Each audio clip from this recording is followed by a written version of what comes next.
ब्राह्मण परिवार के मर्दों को पूछताछ के लिए पुलिस ने थाने बुलाया था और गांव के यादव मानो इसकी प्रतीक्षा कर रहे थे। यादवों ने पहले ब्राह्मणों के मुंह पर कालिख पोंता और फिर उनके परिवार की महिलाओं के मुंह पर कालिख पोता और अपने पैरों में पहनने वाले जूते को जोड़कर माला बनाया और फिर उस माला को उनके गले में ले जाकर डाल दिया तथा पूरे गांव में प्रदर्शनी लगाई गई और उन्हें पूरे गांव में वैसे ही घुमाया गया। गांव का ग्राम प्रधान इसके समर्थन में खड़ा था और यादवों का वर्चस्व ऐसा कि कोई वहां पर बचाने के लिए खड़ा तक नहीं हुआ। यह सब कुछ हुआ क्यों था? क्योंकि ब्राह्मण परिवार का एक लड़का और यादव परिवार की एक लड़की एक दूसरे से मोहब्बत करते थे और अपने प्यार को पाने के लिए दोनों गांव और घर छोड़कर भाग गए थे।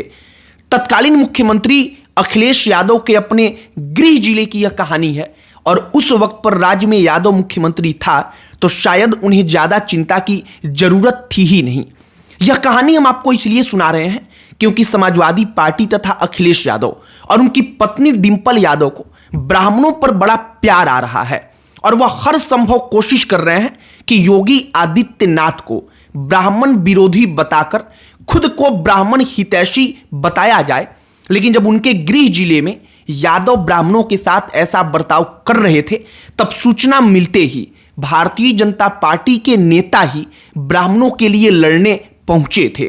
यह कहानी तो आपको बताएंगे ही और जो इस वक्त पर एक माहौल क्रिएट किया गया है एक क्वेश्चन को लेकर, क्वेश्चन पेपर को लेकर कि योगी आदित्यनाथ और उत्तर प्रदेश की सरकार ब्राह्मण विरोधी है, उस पर भी चर्चा करेंगे। लेकिन आगे बातचीत करने से पहले हमारा नमस्कार स्वीकार करिए। हमारा नाम मोहित कुमार सिंह है। इटावा में एक ब्लॉक पड़ता है बसरेहर, वहां पर एक गांव पड़ता है संतोषपुर ईंट गांव। यादव बहुसंख्यक गांव है। भड़ास फोर मीडिया और इसके जैसे तमाम न्यूज आर्टिकल्स आपको आज भी पढ़ने को मिल जाएगा। दैनिक जागरण से लेकर के तमाम अलग अलग अखबारों में अलग अलग समयों पर जब जरूरत पड़ी है तो इसके बारे में अब भी चर्चाएं होती हैं। उस वक्त पर हुआ क्या था जरा आप समझने का प्रयास कीजिए। भड़ास फोर मीडिया तो अपनी रिपोर्ट में यह कहता है कि जिन लोगों के साथ, जिन ब्राह्मणों के साथ यादवों ने ऐसा किया, असल तौर पर उन ब्राह्मण परिवारों का उस लड़के से कोई लेना देना था ही नहीं जो लड़का यादव परिवार की लड़की के साथ भाग गया था, बल्कि सिर्फ और सिर्फ उनके जमीनों को हथियाने के लिए यह सब कुछ किया गया कि ब्राह्मण परिवार गांव छोड़कर चला जाएगा, ब्राह्मण भाग जाएंगे तो जो महंगी जमीनें हैं वो औने पौने रेट पर उससे हम लोग खरीद लेंगे और इसके बाद से हमारे पास ज्यादा जमीनें हो जाएंगी। अब यह सब कुछ हुआ क्यों था, इसके जड़ को आप समझने का प्रयास कीजिए। इटावा में यह सब कुछ हुआ इसलिए था क्योंकि उनका मानना ऐसा था कि यादव परिवार की जो लड़की है वो ब्राह्मण लड़के के साथ भाग गई है तो इसमें ब्राह्मणों का दोष है, तमाम ब्राह्मणों का। कहा जाता है कि पुलिस ने उस दिन तमाम जो मर्द थे, लड़के थे, उनको थाने में पूछताछ के लिए बुला लिया था और अब घर पर बचा कौन था?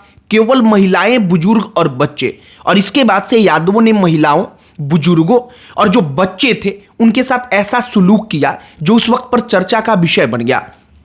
एक और महत्वपूर्ण बात, अपराधियों के साथ उस वक्त की प्रशासन ने क्या किया, हमने जब इसके बारे में पढ़ा तो हमारे होश उड़ गए। हमें पता चला कि उन्हें थाने से ही जमानत दे दी गई। कुछ लोगों को सिर्फ पुलिस लेकर के गई, वहां से छोड़ देती है और अंततः इस मामले को हमेशा के लिए दबा दिया गया। कभी कोई अपराधी उम्र कैद की सजा या कोई अपराधी जिसको सख्त सजा मिले, ऐसा हो ही नहीं पाया। अब आप जरा सोचिए कि उस वक्त पर जब इनकी सरकार चल रही थी तब ब्राह्मणों का ये कितना सम्मान कर रहे थे। अब यह सब कुछ आज हम चर्चा क्यों कर रहे हैं? आज चर्चा इसलिए कर रहे हैं क्योंकि मार्च 2013 की यह घटना है जब अखिलेश यादव सीएम थे और आज वो विपक्ष में हैं। आज विपक्ष में है तो उनको, उनकी पत्नी को, उनके पूरे के पूरे समाजवादी कुनबे को ब्राह्मण बहुत याद आ रहा है, बहुत प्यारा लग रहा है, ब्राह्मणों पे प्यार उमड़ रहा है। वो कह रहे हैं कि देखिए ये जो मुख्यमंत्री है योगी आदित्यनाथ वो ब्राह्मणों से नफरत करता है, हम ब्राह्मणों से प्रेम करते हैं। अब आप सोचिए अपने दिमाग से कि क्या वाकई में आज के समय में उत्तर प्रदेश में ब्राह्मण परिवार के साथ अगर कोई ऐसा कर दे या किसी भी परिवार के साथ तो क्या सच में कानून व्यवस्था और प्रशासन ऐसी है कि अपराधियों का कुछ ना हो पाए? अपराधी थाने से ही छोड़ दिए जाए, हमेशा के लिए मामले को दबा दिया जाए, ऐसा कदापि नहीं हो सकता। तो ब्राह्मणों से प्रेम का जो सारा का सारा किस्सा अखिलेश यादव हर दूसरे दिन आकर के प्रकट करते हैं कि हमारे दिल में कितना सम्मान है, उसकी सच्चाई यही है। अब मौजूदा वक्त में हुआ क्या है? मौजूदा वक्त में हुआ क्या है कि एसआई की परीक्षा का एक प्रश्न पत्र जिसमें यह पूछ दिया गया कि अवसर के अनुसार बदल जाने वाला को क्या कहते हैं, उसके ऑप्शन में पंडित भी था। अब इसी को लेकर हंगामा मचा। योगी आदित्यनाथ ने जबकि खुले तौर पर इसके बाद से आकर के ये चेतावनी दी कि इस प्रकार के प्रश्नों को नहीं लाया जाए, ऐसे प्रश्न सेट ना किया जाए जिससे किसी के भी भावनाएं आहत हों, जहां पर किसी जाति को इंगित किया जाए। इसके बावजूद समाजवादी कुनबे को लगता है कि यह तो ब्राह्मणों का अपमान हो गया, लेकिन जब वो सत्ता में थे तब ब्राह्मणों के साथ क्या होता था, हमने एक छोटा सा डेमो जो उनके अपने गृह जिले का था वो आपके समक्ष रखा है। कई सारे नाम हैं, राजीव लोचन वाजपेयी, उर्मिला देवी जो एक महिला हैं, चंद्र महेश, कई अन्य महिलाएं, कई अन्य पुरुष ब्राह्मण जो थे, उनके साथ उस वक्त पर इटावा के उस गांव में सब कुछ किया गया। और कई सारे परिवारों के बारे में हमने दैनिक जागरण का एक आर्टिकल पढ़ा जो हाल फिलहाल का है, कुछ महीना पहले का। उस आर्टिकल में वो कहता है कि कई परिवार गांव छोड़कर भाग गए, वो ब्राह्मण आज तक वहां पर नहीं आ पाए क्योंकि वो यादव बहुसंख्यक गांव है। ऐसा वहां पर यादवों का वर्चस्व रहा कि वो ब्राह्मण परिवार फिर वापस आने से डरते रहे और आज तक नहीं वो लौट करके आए। भड़ास फोर मीडिया अपनी रिपोर्ट में कहता है कि लड़का और लड़की एक बहाना था, असल तौर पर मकसद यह था कि इनके साथ कुछ ऐसा किया जाए कि ब्राह्मण परिवार पलायन कर जाएं, वो गांव छोड़कर चले जाएं। गांव छोड़कर जाएंगे तो क्या होगा? होगा ये कि उनके जो खेत हैं, उनके जो घर हैं, इन तमाम चीज़ों को वो बेचेंगे तो खरीदेगा कौन? गांव के रहने वाले लोग ही।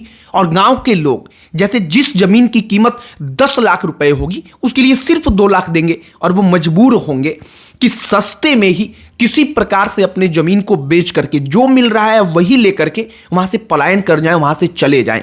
तो ये समाजवादी जब सरकार हुआ करती थी तो ब्राह्मणों का कितना सम्मान होता था, ये उसका एक आईना है, जिसमें शायद अगर अखिलेश यादव, उनकी पत्नी डिंपल यादव अगर अपना ही चेहरा देखे तो उनको दिखेगा कि उनकी सरकार के दौरान क्या हुआ था। डिंपल यादव को शायद उस वक्त पर भी एक दफा सोचना चाहिए था कि जिन ब्राह्मण महिलाओं को कालिक पोता गया, गांव में घुमाया गया, पीटा गया, उनको जूता पहनाया गया, चप्पल जो पैरों में पहना जा रहा था उसका माला बना करके उनके गले में डाला गया, वो भी तो महिला थी। उस वक्त पर कम से कम महिला होने के नाते ही डिंपल यादव खुले तौर पर आकर के बोलती, अपने पति अखिलेश यादव से ही कहती कि आप सीएम है, ऐसा क्यों हो गया, अपराधियों को सख्त सजा मिले। तो कम से कम अपराधी उस वक्त पर छूटते नहीं, लेकिन अपराधी छूट गए थे और ये मामला हमेशा के लिए खत्म हो गया।